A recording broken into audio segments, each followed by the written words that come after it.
Today we have discussed about conventional signs and symbols. ധരാത്തിലെ ഭൂപടങ്ങളിൽ ഉപയോഗിക്കുന്ന അംഗീകൃത ചിഹ്നങ്ങളും അടയാളങ്ങളെ കുറിച്ചാണ്. ഈ ടോപ്പോ ഷീറ്റ് എടുക്ക്, ബോർഡിൽ കാണുന്ന ഈ ടോപ്പോ ഷീറ്റ് എടുക്ക്.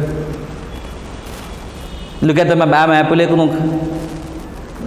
വി ക്യാൻ സീ, നമുക്ക് കാണാം number of varieties of colours and symbols. ഒരുപാട് ചിഹ്നങ്ങളും അടയാളങ്ങളും കാണാൻ സാധിക്കുന്നില്ലേ നിങ്ങൾക്ക് അതിൽ? അത് ഈസിയായി മനസ്സിലാക്കാൻ സാധിക്കുന്നുണ്ടോ? ആ സൈൻസ് ആൻഡ് സിംബൽസ്, അടയാളങ്ങളും ചിഹ്നങ്ങളും നിങ്ങൾക്ക് കൃത്യമായി മനസ്സിലാക്കാൻ പറ്റുന്നുണ്ടോ? ഇല്ല. ആ സൈൻസ് ആൻഡ് സിംബൽസിനെ കുറിച്ചാണ് ഇന്നത്തെ നമ്മൾ ചർച്ചാ വിഷയം. Signs and symbols of a topo sheet. ഒരു ടോപ്പോ ഷീറ്റിൽ ഉപയോഗിക്കുന്ന അംഗീകൃതമായ ചിഹ്നങ്ങളും അടയാളങ്ങളെ കുറിച്ചിട്ടാണ് ഇന്ന് നമ്മൾ പഠിക്കാൻ പോകുന്നത്. The various features of the earth surface are represented in the topo sheet using different colors and symbols. വ്യത്യസ്ത നിറങ്ങളും ചിഹ്നങ്ങളൊക്കെ ഉപയോഗപ്പെടുത്തിയിട്ടാണ് ധരാത്തിലെ ഭൂപടത്തിൽ നമ്മൾ എർത്ത് സർഫേസിന്റെ കാര്യം ചിത്രീകരിക്കുക. Various features of the earth surface are represented in the topo sheet using different colours and symbols. വ്യത്യസ്ത നിറങ്ങളും ചിഹ്നങ്ങളും ഉപയോഗിച്ചിട്ടാണ്, വ്യത്യസ്ത നിറങ്ങളിലുള്ള ചിഹ്നങ്ങളും അടയാളങ്ങളാണ് ഉപയോഗിക്കാറുള്ളത്. എവിടെ? ടോപ്പോ ഷീറ്റിൽ. As the colours and symbols use in topo sheet are internationally accepted. അന്തർദേശീയ തലത്തിൽ, ആഗോളതലത്തിൽ അംഗീകരിച്ച ചിഹ്നങ്ങളും അടയാളങ്ങളാണ് ഉപയോഗിക്കാറുള്ളത്.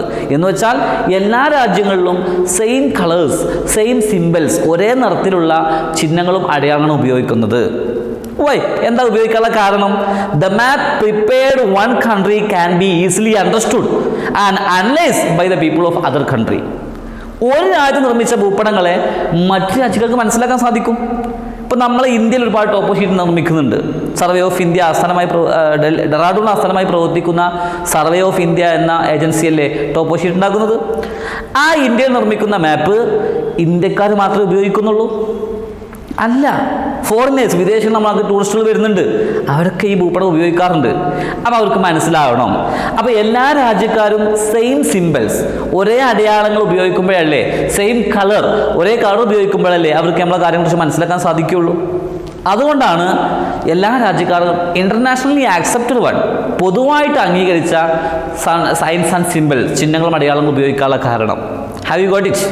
ഞാൻ പറഞ്ഞത് various features of the earth surface are represented in the topo sheet using different colours and symbols. As the colors and symbols used in a topo sheet are internationally accepted one. Because കാരണം എന്താ? The map prepared in one country can be easily understood and analyzed. Analyze, അതിനെക്കുറിച്ച് വിശകലനം ചെയ്യാം, പഠിക്കാം, by the people of other country. മറ്റു രാജ്യക്കാർക്കും അത് മനസ്സിലാക്കാൻ സാധിക്കും. അതുകൊണ്ടാണ് എല്ലാ രാജ്യങ്ങളിലും കോമൺ, പൊതുവായ ചിഹ്നങ്ങളും അടയാളങ്ങളും ഉപയോഗിക്കാനുള്ള കാരണം. ഇനി ആ ചിഹ്നങ്ങളെ കുറിച്ചാണ് നമ്മൾ ചർച്ച ചെയ്യേണ്ടത്. Look at the board. ബോർഡിലേക്ക് നോക്ക്. ആഗോളത്തിൽ അംഗീകരിച്ച ചിഹ്നങ്ങളും അടയാളങ്ങളുമാണത്. ധരാത്തിലെ ഭൂപടത്തിൽ കാണപ്പെടുന്ന അടയാളങ്ങൾ നോക്കൂ. ഒന്നാമത്തെ എന്താ? മെറ്റൽ റോഡ്, ടാർ ചെയ്ത റോഡാണത്. കണ്ടോ? ചുവപ്പ് ലൈനിൽ കുറച്ച് കട്ടി കൂടിയ ലൈന്, മെറ്റലിൻ്റെ റോഡ്, ടാർ ചെയ്ത റോഡ്. തൊട്ട് താഴെ നോക്ക്, ഒരു ബ്രോക്കൺ ലൈന് ചുവന്ന നിറത്തിൽ. അതെന്താ? അൺമെറ്റൽഡ് റോഡ് എന്ന് പറഞ്ഞാൽ ടാർ ചെയ്യാത്ത റോഡ്. ദെൻ കുറേ ഡോട്ടുകൾ കണ്ടോ? ചുവപ്പ് ഡോട്ട്, കുത്തുകൾ കണ്ടോ? അതെന്താ? നടപ്പാത, ഫുട് പാത്ത്. കണ്ടില്ലേ റോഡിൻ്റെ സൈഡിലൊക്കെ ഫുട് പാത്ത്, നടന്നു പോകാനുള്ള വഴി കണ്ടില്ലേ? അതാണത്. ദെൻ തൊട്ട് ഒരു താഴെ നോക്ക്, ഒരു ചുവപ്പ് ലൈൻ കണ്ടോ? ഒറ്റ ലൈന്. അതെന്താണ്? കാർ ട്രാക്ക്, വണ്ടിപ്പാത. എന്താ വണ്ടിപ്പാത എന്ന് പറഞ്ഞാൽ? ഈ കാളവണ്ടി, കുതിരവണ്ടിയൊക്കെ അല്ലേ, അതാണ് ഉദ്ദേശിച്ചത്. ദെൻ അടുത്ത ചിഹ്നം നോക്ക്. എന്താ? ബ്രിഡ്ജ് വിത്ത് റോഡ്, പാലവും റോഡും. അപ്പോൾ ഭൂപടങ്ങളിൽ ഈ കാണുന്ന ചിഹ്നങ്ങൾ നോക്കൂ. ടാർ ചെയ്ത road, metal road. Then unmetal road, tar ചെയ്യാത്ത റോഡ്. ദെൻ നടപ്പാത, ഫുട് പാത്ത്. ദെൻ വണ്ടിപ്പാത, കാർ ട്രാക്ക്, കാളവണ്ടി, കുതിരവണ്ടി. ദെൻ ബ്രിഡ്ജ് വിത്ത് റോഡ്, പാലവും റോഡും. ഇതാണ് ആ റോഡുമായി ബന്ധപ്പെട്ട്. എല്ലാം നോക്ക് ചുവപ്പ് നിറത്തിലല്ലേ? അല്ലേ? ഇത് ക്വസ്റ്റ്യൻ പേപ്പറിൽ വരുമ്പോൾ ചുവപ്പ് നിറത്തിൽ ഉണ്ടാവില്ല, കാരണം question paper black and white ആണ്. അപ്പോൾ ഈ വൈറ്റ് കറുപ്പ് നിറത്തിലേ ഉണ്ടാവുള്ളൂ, ചുവപ്പ് നിറത്തിൽ കാണൂല. ശരിക്ക് ആഗോളതലത്തിൽ അംഗീകരിച്ചത് ഈ ചുവപ്പ് നിറത്തിൽ ഈ രൂപത്തിലാണ് ഓരോന്നും ക്രമീകരിച്ചിട്ടുള്ളത്. ഇനി തൊട്ട് താഴെ നോക്ക്, അടുത്ത ഭാഗം നോക്ക്, റെയിൽവേ കണ്ടോ? റെയിൽവേ ബ്രോഡ് ഗേജ്, റെയിൽവേ ട്രാക്കാണത്, അത് ബ്രോഡ് ഗേജ്. ബ്രോഡ് ഗേജ് എന്ന് പറഞ്ഞാൽ ഇപ്പോൾ നമുക്ക് 9ാമത്തെ ചാപ്റ്റർ 8ാമത്തെ ചാപ്റ്റർ പഠിക്കേണ്ടത് ഇന്ത്യൻ റെയിൽവേ റെയിൽപാളകൾ തമ്മിലുള്ള അകലത്തെ അടിസ്ഥാനമാക്കി 3ആയി തിരിക്കാം. Broad gauge, metre gauge, narrow gauge എന്നിങ്ങനെ 3ആയി തിരിക്കാം. റെയിൽവേനെ റെയിൽപാളങ്ങൾ തമ്മിലുള്ള അകലത്തെ അടിസ്ഥാനമാക്കി 3ആയി തിരിക്കാം. ഒന്ന് broad gauge, then metre gauge, then narrow gauge. അതിൽ ബ്രോഡ് ഗേജ് പറഞ്ഞാൽ 1.676 മീറ്റർ നീളമാണെങ്കിൽ അത് ബ്രോഡ് ഗേജ്. 1 മീറ്റർ നീളമാണ് വീതിയാണെങ്കിൽ അതിൻ്റെ പേര് മീറ്റർ ഗേജ്. റെയിൽപാളങ്ങൾ തമ്മിലുള്ള അകലം 1.676 മീറ്റർ ആണെങ്കിൽ ബ്രോഡ് ഗേജ്, 1 മീറ്റർ ആണെങ്കിൽ മീറ്റർ ഗേജ്. അപ്പോൾ അത് കണ്ടോ, റെയിൽപാത ബ്രോഡ് ഗേജ് 1.676 മീറ്റർ. ഇത് തൊട്ട് താഴെ നോക്ക്, റെയിൽപാത കാണുന്നുണ്ട്, അത് ചെറിയ ബോക്സ് കണ്ട് RS എന്നുണ്ട്. എന്താണത്? റെയിൽപാതയും റെയിൽവേ സ്റ്റേഷനും എന്ന് പറഞ്ഞാൽ റെയിൽവേ വിത്ത് സ്റ്റേഷൻ, റെയിൽവേ സ്റ്റേഷനാണ്, റെയിൽപാതയുണ്ട്. ദെൻ അടുത്ത നോക്ക് ചിഹ്നം എന്താ? റെയിൽവേ മീറ്റർ ഗേജ് ആണ്. മീറ്റർ ഗേജിൻ്റെ വീതി എത്ര കാരം? 1 മീറ്റർ. ഞാൻ നേരത്തെ പറഞ്ഞു മീറ്റർ ഗേജിൻ്റെ വീതി 1 മീറ്റർ. ദെൻ അടുത്ത് ലെവൽ ക്രോസിംഗ് ആണ്. ലെവൽ ക്രോസിംഗ് എന്ന് പറയുമ്പോൾ നിങ്ങൾ കണ്ടില്ലേ, റോഡിലൂടെ അങ്ങനെ പോകുമ്പോൾ നിങ്ങൾ ബസ്സിൽ പോവുകയാണ്, അപ്പോൾ റോഡിനെ ക്രോസ് ചെയ്തുകൊണ്ട് തീവണ്ടി പാത പോകണ കണ്ടില്ല നിങ്ങൾ, അല്ലെങ്കിൽ തീവണ്ടിപ്പാതയെ ക്രോസ് ചെയ്ത് റോഡ് കണ്ടില്ല നിങ്ങൾ, അതാണ് കാണിച്ചിരുന്നത് ലെവൽ ക്രോസിങ്. ഇപ്പോൾ ഇവിടെ അടുത്ത് പെരുന്തൽമണ്ണ അടുത്ത് അങ്ങാടിപ്പുറം പട്ടിക്കാട് കണ്ടിട്ടില്ലേ, റോഡിനെ ക്രോസ് ചെയ്ത് പോകുന്നത്, അതാണ് ലെവൽ ക്രോസിങ്. ദെൻ അടുത്ത് നോക്ക്, എന്താ? റെയിൽവേ വിത്ത് ബ്രിഡ്ജ്. റെയിൽവേയിലും ബ്രിഡ്ജ്, പാലം, റെയിൽവേ ലൈനും ബ്രിഡ്ജുമാണ് കാണിക്കുന്ന ചിത്രം. കിട്ടിയില്ലേ?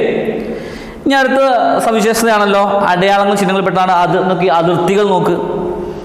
അല്ല, അതിർത്തി എന്ത് നിറത്തിലാണ്? അതിർത്തി കറുപ്പ് നിറമാണ് അല്ലേ? റോഡ് നമ്മൾ നേരത്തെ കണ്ടത് ചുവപ്പ് നിറമായിരുന്നു, ഇത് കറുപ്പ് നിറമാണ്. അതിലെന്താ? അന്താരാഷ്ട്ര അതിർത്തി, രാജ്യാതിർത്തിയാണത്, ബൗണ്ടറിയാണ്, രാജ്യത്തിൻ്റെ ബൗണ്ടറിയാണത്, ഇൻ്റർനാഷണൽ ബൗണ്ടറി. സെക്കൻഡ് വൺ എന്താ? സ്റ്റേറ്റ് ബൗണ്ടറിയാണ്, സംസ്ഥാനങ്ങൾ അതിർത്തി, ഇപ്പോൾ കേരളവും തമിഴ്നാടും തമ്മിലുള്ള അതിർത്തി. അടുത്തതെന്താ? ഡിസ്ട്രിക്ട് ബൗണ്ടറി, ജില്ലാ അതിർത്തി. ദെൻ താലൂക്ക് അതിർത്തി, താലൂക്ക് അതിർത്തി, താലൂക്ക് ബൗണ്ടറി.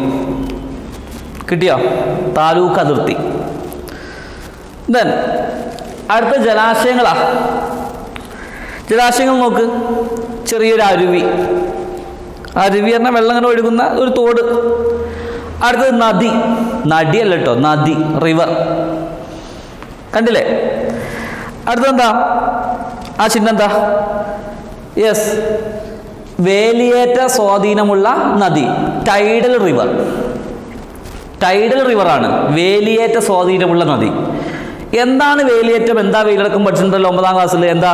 സമുദ്രജലത്തിന് നിശ്ചിത കാലയളവിൽ ഉണ്ടാകുന്ന ഉയർച്ചയെയും താഴ്ചയെയും വിളിക്കുന്ന പേരാണ് വേലികൾ. സമുദ്രത്തിൻ്റെ ഉയർച്ചയെ വിളിച്ചു വേലിയേറ്റം, സമുദ്രത്തിൻ്റെ താഴ്ചയെ വിളിച്ചു എന്ത്? വേലിയിറക്കം. പഠിച്ചിട്ടില്ലേന്നോ? അപ്പോൾ വേലിയേറ്റ സമയത്ത് വെള്ളം ഇങ്ങനെ നദിയിലേക്ക് കയറി വരുന്നു, വേലിയിറക്കം ഉണ്ടാകുന്ന സമയത്ത് വെള്ളം നദിയിൽ നിന്ന് ഇങ്ങനെ ഇറങ്ങിപ്പോകുന്നു. ആ സ്വാധീനമുള്ള നദിയാണ് ടൈഡൽ റിവർ, വേലിയേറ്റ സ്വാധീനമുള്ള നദി. നെക്സ്റ്റ് വൺ എന്താ? സ്പ്രിംഗ്, നീരുറവ. നീരുറവ ഇങ്ങനെ കണ്ടില്ലേ, വെള്ളം ഇങ്ങനെ ഉറവയായിട്ട് ഇങ്ങനെ പൊങ്ങി വരുന്നുണ്ടല്ലോ നിങ്ങൾ, അങ്ങനത്തെ സ്ഥലങ്ങൾ. ദെൻ പ്രത്യേകിച്ച് ആ നീരുറവൊക്കെ നമുക്ക് മഴക്കാലങ്ങളിൽ കാണാൻ പറ്റും. ഒരു കിണർ, സാധാരണ കിണർ, well. Next one tube well, കുഴൽ കിണർ. ഇതാണ് ആ ഒരു ജലാശയങ്ങളുടെ ഭാഗത്തുള്ള അതിർത്തി അടയാളങ്ങൾ വരുന്നത്. അടുത്ത വിശേഷം നോക്ക്, സസ്യജാലങ്ങളാണ്. അതിൽ പുൽവർഗ്ഗം, ഒരുപാട് പുൽവർഗ്ഗങ്ങൾ കിടക്കുന്ന സ്ഥലമാണെങ്കിൽ ആ ചിഹ്നം കാണും. ദെൻ പനകൾ, പനകൾ കണ്ടില്ല നിങ്ങൾ? പനകൾ അടയാളപ്പെടുത്തുകയാണെങ്കിൽ ആ രൂപത്തിൽ കാണാൻ പറ്റും, രണ്ടാമത്തെ രൂപത്തിൽ. പുൽവർഗ്ഗം കണ്ടില്ലേ, തൊട്ട് താഴെ പനകൾ, palms. Next one coniferous trees. Coniferous trees എന്ന് പറയുമ്പോൾ സ്തൂപികാഗ്ര വനങ്ങൾ എന്ന് പറയുമ്പോൾ മുകളിലോട്ട് പോകുന്നവരും ഇങ്ങനെ മരങ്ങൾ കൂർത്തു പോവുക, അതാണ് സ്തൂപികാഗ്ര വനങ്ങൾ. നെക്സ്റ്റ് മുളകൾ, bamboos. Next one dense forest. Dense forest പറഞ്ഞാൽ തിങ്ങി മരങ്ങളുള്ള കാടുകൾ, ഇടതൂർന്ന കാട്, തിങ്ങി വനങ്ങളുള്ള കാടാണ് ഡെൻസ് ഫോറസ്റ്റ്. അടുത്ത നോക്ക് റിസർവ് ഫോറസ്റ്റാണ്. സംരക്ഷിത വനങ്ങൾ, സർക്കാരിൻ്റെ വനങ്ങൾ കണ്ടിട്ടുള്ള സംരക്ഷിത വനപ്രദേശങ്ങൾ, ഇപ്പോൾ ടൈഗർ റിസർവ് സെൻ്റർ കണ്ടിട്ടുള്ള അല്ലേ, അപ്പോൾ അതുങ്ങളെ സംരക്ഷിത വനങ്ങൾ. നെക്സ്റ്റ് പാർപ്പിടങ്ങൾ. പാർപ്പിടം നോക്കൂ, ഒരു ചെറിയ സ്ക്വയർ ബോക്സ്, അതിനകത്ത് ചുമപ്പ് നിറാണ് കൊടുത്തിട്ടുണ്ടെങ്കിൽ എന്താണത്? സ്ഥിരമായ വീടാണ്, പക്ക വീട്, സ്ഥിരമായ ആൾ താമസമുള്ള വീട് എന്ന് പറഞ്ഞാൽ പെർമനൻ്റ് ഹൗസ്. എന്നാൽ ഒരു ചുവപ്പ് സ്ക്വയറുള്ളൂ, അതിനകത്ത് ചുവപ്പ് നിറമില്ല, ചുവപ്പ് ലൈൻ കൊണ്ട് വരച്ച സ്ക്വയർ ഉണ്ട്, അതിനകത്ത് എന്തില്ല, ചുവപ്പ് കളർ ഇല്ല എങ്കിൽ എന്താ? ടെമ്പററി ഹൗസാണ്, താൽക്കാലികമായ വീടുകളാണ്. ദെൻ അടുത്ത മൂന്നെണ്ണം നമ്മൾ 9ാം ക്ലാസ്സിൽ പഠിച്ചതാണ്. എന്താ? വാസസ്ഥലങ്ങൾ, സെറ്റിൽമെൻറ്റുകൾ ഇല്ലേ? അതിലെന്താ? Clustered settlement. ക്ലസ്റ്റേർഡ് സെറ്റിൽമെൻറ്റ് പറഞ്ഞാൽ കേന്ദ്രീകൃത വാസസ്ഥലം, അനുയോജ്യമായ സ്ഥലത്ത് ആളുകൾ തിങ്ങി താമസിക്കുന്ന സ്ഥലങ്ങൾ, അതാണ് എന്ത്? കേന്ദ്രീകൃത വാസസ്ഥലം, clustered settlement. Then dispersed settlement, വിസരിത വാസസ്ഥലം എന്ന് പറഞ്ഞാൽ എന്താ? എല്ലായിടത്തും ജനവാസമില്ല, എന്നാൽ അനുയോജ്യമായ സ്ഥലത്ത് മാത്രം ആളുകൾ തിങ്ങി കുറച്ചൊക്കെ ജീവിക്കുന്നുണ്ട്, അതാണെന്ത്? കുറേ സ്ഥലം ഒഴിഞ്ഞു കിടക്കുകയാണ്, അതിനകത്ത് കുറച്ച് സ്ഥലത്ത് ആളുകൾ തിങ്ങി താമസിക്കുന്നെങ്കിൽ അതെന്താണ്? അവിടെ ഇവിടെയൊക്കെ ഉള്ളൂ എന്നർത്ഥം, അതാണ് വിസരിത വാസസ്ഥലം. നെക്സ്റ്റ് ലീനിയർ സെറ്റിൽമെൻറ്റ് എന്ന് പറഞ്ഞാൽ രേഖാകൃതിയുള്ള വാസസ്ഥലങ്ങൾ, ലീനിയർ, രേഖീയമായിട്ട്. ഇപ്പോൾ റോഡിൻ്റെ ഇരുവശങ്ങളിൽ ആളുകൾ ഇഷ്ടംപോലെ വീടൊക്കെ ഉണ്ട്, അപ്പോൾ ഒരു ആകാശ ചിത്രം എടുക്കുമ്പോൾ അത് ലീനിയർ പാറ്റേൺ ആയിരിക്കും അല്ലേ, അതാണ് ലീനിയർ സെറ്റിൽമെൻറ്റ്. അടുത്ത സ്മാരകങ്ങളും കെട്ടിടങ്ങളാണ് എന്ന് പറഞ്ഞാൽ മോണുമെൻറ്റ്സ് ആൻഡ് ബിൽഡിങ്സ്. മോണുമെൻറ്റ്സ് എന്നാൽ സ്മാരകങ്ങൾ. അതിലൊന്ന് നോക്ക്, കോട്ട, നിങ്ങൾ കേട്ടില്ല, ടിപ്പു സുൽത്താൻ്റെ കോട്ട, അങ്ങനെയുള്ള കോട്ടകളുടെ അടയാളമാണ് കൊടുത്തിരിക്കുന്നത്. അടുത്തെന്താ? കോട്ട, ഫോർട്ട്. Then temple. ടെമ്പിൾ എന്നാൽ അമ്പലങ്ങൾ, അമ്പലത്തിൻ്റെ മുകൾ ഭാഗം നോക്ക്, ഗോപുരം ഉണ്ടാവും. നെക്സ്റ്റ് ക്രിസ്ത്യൻ പള്ളി, കണ്ടോ, അതിൻ്റെ മുകളിൽ എന്താ? കുരിശുണ്ട്. ദെൻ മുസ്ലിം പള്ളി, മുസ്ലിം പള്ളി, മോസ്ക്, എന്താ? അതിൻ്റെ മുകളിൽ എന്താ ഉണ്ടാകുക? മിനാരങ്ങൾ ഉണ്ടാവും അല്ലേ. Next tomb. ടോംബ് പറഞ്ഞാൽ ശവകുടീരം. മുംതാസ് മഹലിൻ്റെ ശവകുടീരം സ്ഥിതി ചെയ്യുന്ന സ്ഥലമല്ലേ താജ്മഹൽ, ടിപ്പുവിൻ്റെ ശവകുടീരം കേട്ടിട്ടില്ല നിങ്ങൾ? അതേപോലെ ടോംബ്, ശവകുടീരം. Next grave, ശവപ്പറമ്പ്. ശവപ്പറമ്പ് എന്ന് പറഞ്ഞാൽ നിങ്ങൾ കേട്ടില്ലേ, പള്ളിത്തോട് സെമിത്തേരി എന്നൊക്കെ കേട്ടില്ല, അതേപോലെ ഉള്ള സ്ഥലമാണ് ശവപ്പറമ്പ്, ഗ്രേവ്, അത് ആ രൂപത്തിലായിരിക്കും ഉണ്ടാവുക. നെക്സ്റ്റ് അടയാളം കണ്ടോ, ഒരു ലൈറ്റ് ഹൗസ്, ലൈറ്റ് ഹൗസിൻ്റെ അടയാളമാണ് കാണിക്കുന്നത്. ദെൻ ഒരു ചെറിയ റെഡ് നിറത്തിലുള്ള ബോക്സും അവിടെ ഡിസ്പെൻസറി എന്ന് എഴുതിയിട്ടുണ്ടാവും, ഡിസ്പെൻസറി എന്ന് എഴുതിയിട്ടുണ്ടാവും. അപ്പോൾ എന്താ?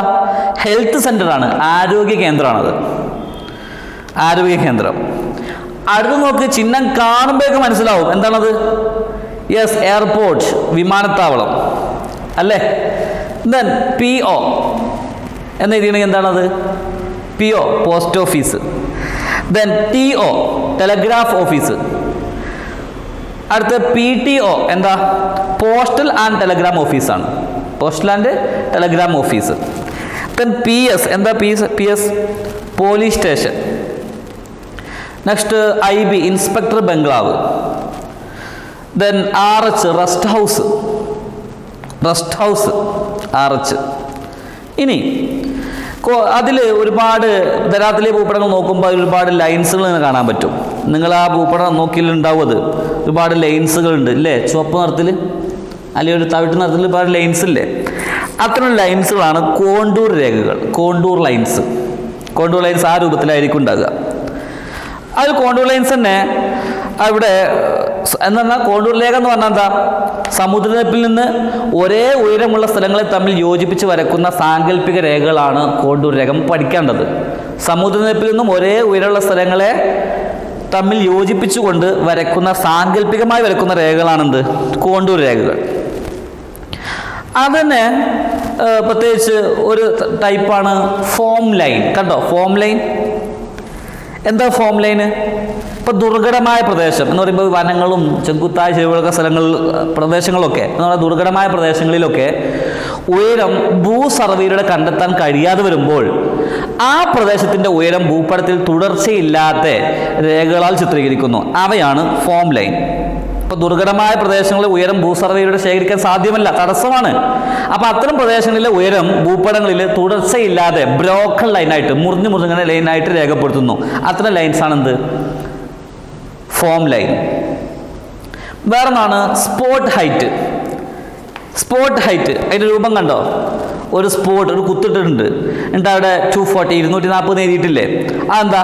ഒരു പ്രത്യേക സ്ഥാനത്തിൻ്റെ ഉയരം കാണിക്കുന്നതിന് വേണ്ടി ഭൂപടത്തിൽ കറുത്ത ബിന്ദുവിനോട് ചേർന്ന് ഉയരത്തെ സൂചിപ്പിക്കുന്ന സംഖ്യ രേഖപ്പെടുത്താറുണ്ട്. അതിനെ എന്ത് വിളിക്കുക? Spot height. കിട്ടിയോ?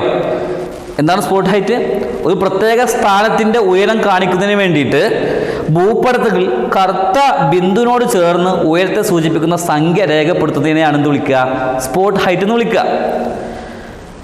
എന്നാലോ ചിലപ്പോൾ കറുത്ത ബിന്ദു ഇല്ലാതെ അതിൻ്റെ ഹൈറ്റിൻ്റെ സംഖ്യ മാത്രം രേഖപ്പെടുത്തി വെക്കാറും ചെയ്യാറുണ്ട്. ചിലപ്പോൾ സ്പോട്ട് ഉണ്ടാവലില്ല, ആ ഒരു കറുത്ത പുള്ളി കൊടുക്കാറില്ല.